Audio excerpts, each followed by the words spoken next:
الناس كلها عندها 24 ساعة في اليوم، ومفيش حد معاه مصباح سحري عشان يزود شوية ساعات. عشان كده أنا جاي النهاردة عشان أقولك على شوية حاجات هتزود لك يومك وهتوفر لك ساعات كتير أوي في يومك. تعالى يلا لما نعرف هنعمل إيه.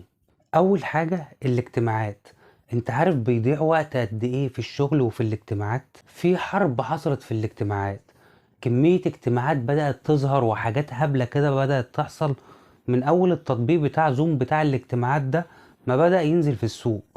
انت بقى مش لازم تحضر الاجتماعات، حاول تعتذر وحاول اللي انت الاجتماع اللي تحضره تبدأ تختصره، ما تطولش في مدة الاجتماعات، هتوفر معاك ساعات كتير جدا. انت عارف لازم تصر كمان اللي انت تجدول كل اجتماعاتك، هتوفر لك وقت كتير جدا.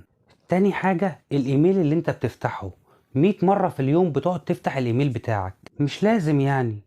جاتلك رسالة دلوقتي مش لازم أن تفتحها، ما هي مش هتقعد شوية وهتتمسح.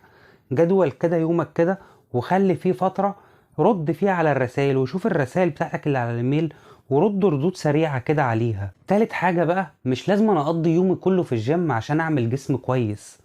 اي مدرب انت بتتمرن معاه بيقولك التمرين بتاعك ما يعديش ال30 او ال40 دقيقة. ظبط بقى الوقت المناسب للتمرين، هتلاقي معاك وقت كتير أوي في يومك فاضي. رابع حاجة بقى لما تيجي تعمل حاجة اعملها بالشكل الصح. انت عارف اغبى حاجة في الدنيا ايه؟ الشغل المشتت بيضيع وقت كتير أوي من يومك غير الشغل اللي انت بتركز فيه. جايز يا صاحبي انك سمعت عن عبارة ال4 ساعات شغل، بتركز فيهم وقت قليل وعقلك بيبدأ يشتغل في الشغل فبتعمل إنتاجية كبيرة. خامس حاجة بقى خلي معاك جهاز كمبيوتر صغير كده سريع يبقى معاك في أي وقت عشان تعرف تخلص عليه شغلك. يعني جاتلك صورة عايزة تتعمل إيديت، هتعملها ازاي غير لما ترجع لجهاز الكمبيوتر؟ فخلي جهاز كمبيوتر في جيبك صغير كده يعني تشتغل عليه وتعمل بيه حاجاتك بسرعة، فهتنتج أسرع وهتوفر وقت كتير. سادس حاجة بقى ابعد عن التليفون في وقت شغلك أو في الوقت اللي انت مركز فيه في الشغل. ابعد عن التليفون بتاعك خالص. كلنا عارفين ان التليفون بيضيع الوقت، بيخليك تنشغل عن الشغل اللي انت بتعمله.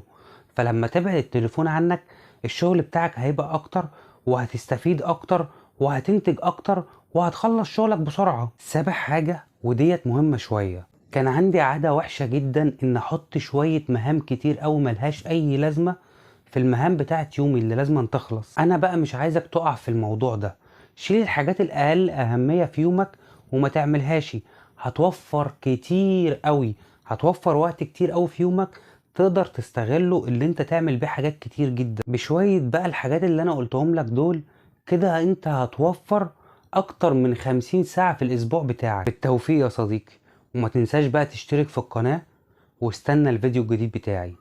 يلا سلام.